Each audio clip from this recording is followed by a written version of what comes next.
Hey, what's up, guys? So I was a Wall Street options market maker for 4 years, and I was a quantitative researcher after that.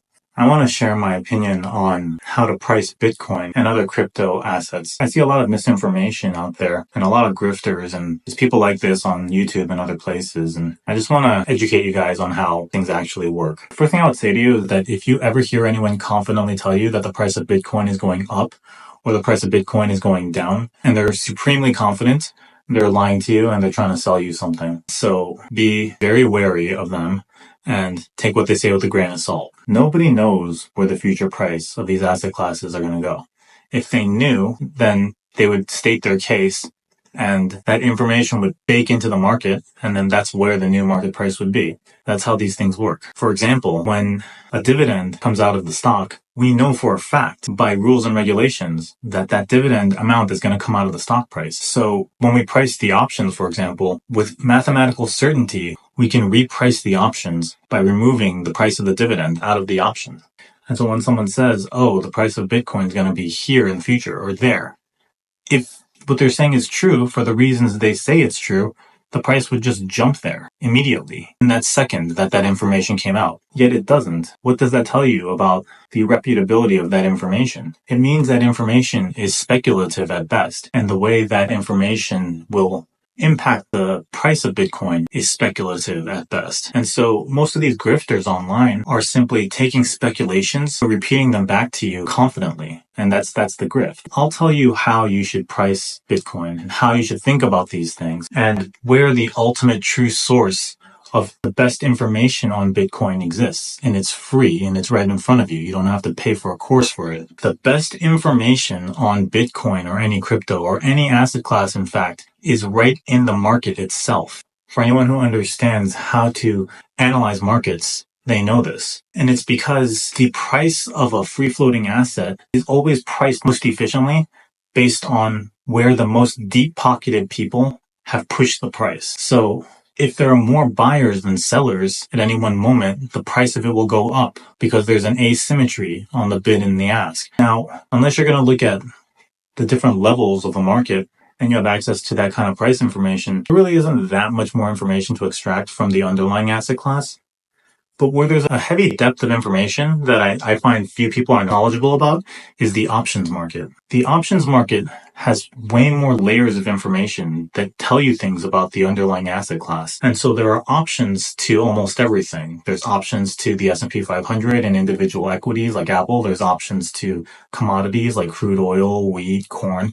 And there's options to Bitcoin and other crypto assets like Ethereum. And so what do the options markets tell us about these asset classes? Well, for one, let's start with the S&P 500. The S&P 500 has a volatility smile that's often described as a volatility smirk. It's shaped like a mirrored Nike check where out-of-the-money puts are much higher than the out-of-the-money calls. This makes a lot of sense. The status quo is that everyone is working together and growing their company and earnings should slowly go up. They're using technology to improve the efficiency of their companies, and all things being equal, earnings should go up. GDP should slowly grow across productive countries.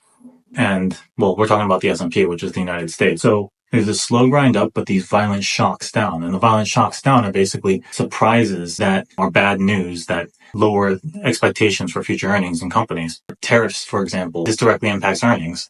I won't get into the politics of that or whether that long term that's good or bad for the economy, because that's not what this video is about. But tariffs create a shock to the potential earnings of corporations, and uncertainty around future tariffs and whether things will escalate increases volatility, because volatility is uncertainty. It's basically future price uncertainty. That's why the shape of the vol smile for equities is shaped like that mirrored Nike check. It's expected to go up, all things being equal. And then here and there when bad news comes out, it has these shocks down where uncertainty and volatility of the asset class goes up until that uncertainty starts to calm down. And then it starts to grind back up again. And that's the general shape of US equities. You see that in the smile. And the at the money implied volatility, where things are trading right now, usually has implied volatility in the range of, say, 8 through 14, something like that. And Basically, that number is how much a person expects the market to move in a given year. And that makes sense, right? It's roughly like, it probably moves like 10% a year on average. Of course, the range is wide. It can crash 50% or it can just be flat on the year. But that makes sense, right? And when you talk about commodities, which is another asset class, the vol smile is shaped like a smirk, but the smirk is in the other direction. And the out of the money calls are where they're the most expensive. It's because fear is to the upside. With equities, fear is to the downside, but with commodities, fear is to the upside. So what do I mean by that? What the market is scared of is a shock to the upside. So let's take crude oil, for example. People want the price of crude oil to be low, but if a war breaks out in the Middle East, the Suez Canal might be blocked.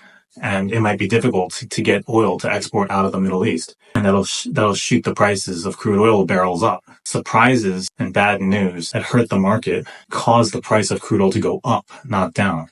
And that's why the implied volatility and the volatility smile is shaped the mirrored way of the S&P 500 volatility smile, because the market knows and understands that. What about Bitcoin? Bitcoin is a perfectly symmetric volatility smile. It's U-shaped. When you compare that to S&P 500 and commodities, it's almost combining both. It means there's fear both to the upside and the downside, which is interesting, right? There's information there. It means that the most informed people in the market are both afraid that it's going to crash, and if it crashes, it could just completely free fall and keep crashing, or it can have this melt up.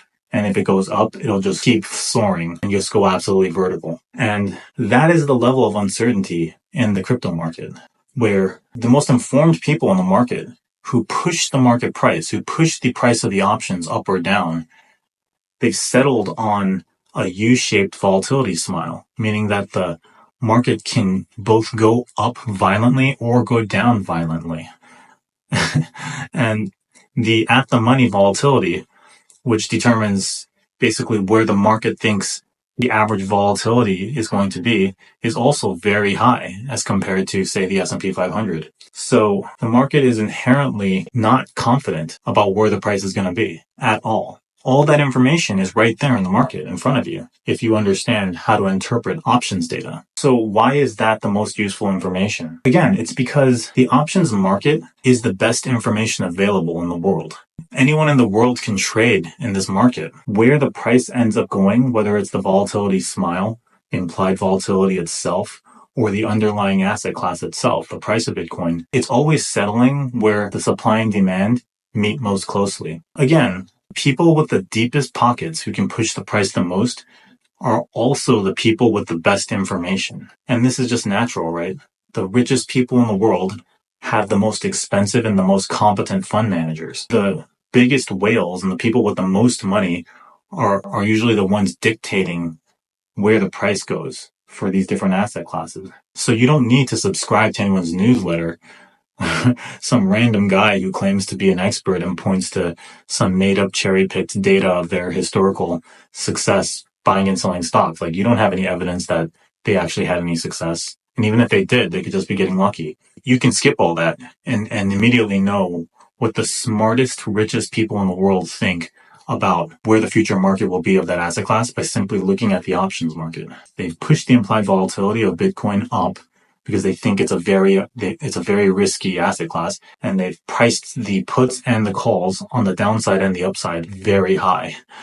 And so that's information I want people to kind of internalize. And to give you a more kind of clear example of what I mean by that, let's talk about election betting odds. There are live markets for things like betting on who's going to become the president of the United States. You'll find that the election betting odds are a better predictor of who's going to win than actual polls taken by news sites and polling companies. And it's the same with Nancy Pelosi, right? Like, or other politicians. They might say in a crisis like COVID's under control. We don't expect it to spread any further.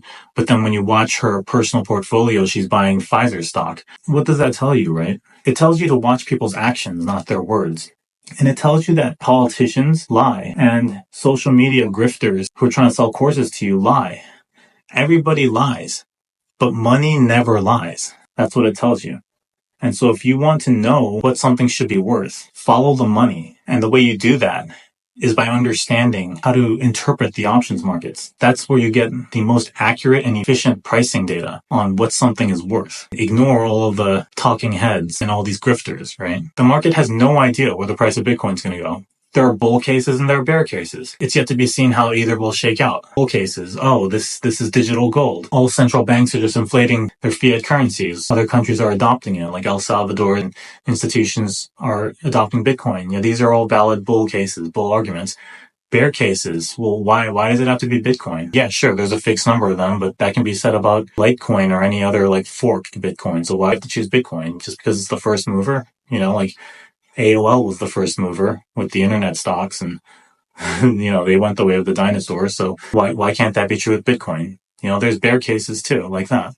At least gold is an actual element on the periodic table. You say, oh, you can't make more Bitcoin. Yeah, but why does the world have to choose Bitcoin to be the thing that it assigns value to? Why can't they choose a Litecoin or just some other Bitcoin fork? Every time Bitcoin has a big rally, these grifters come out on social media. They confidently say, follow my newsletter, buy my course, and retire early. You'll be financially independent. They're all just like predators, just preying on people who don't understand the nature of financial markets and what financial markets are fundamentally. Financial markets are inherently uncertain. That's why it's a market. Like, do people get that? If people had confidence in where the future price of something was, it would go there instantly. If there was any consensus on it. Like the example with the dividends. Markets are very efficient. They don't just kind of drift around mindlessly. All over the world, with 7 billion people trying to find ways to scrape pennies out of inefficiencies in the financial market. So that financial market is just whipping around. It's because the market is telling you that there's no certainty around the future price. That's what a market is. It is inherently uncertain. So yeah, I hope you learned something from that, and let me know if you have any follow-up questions in the comments or if you disagree. All right, take care. Bye.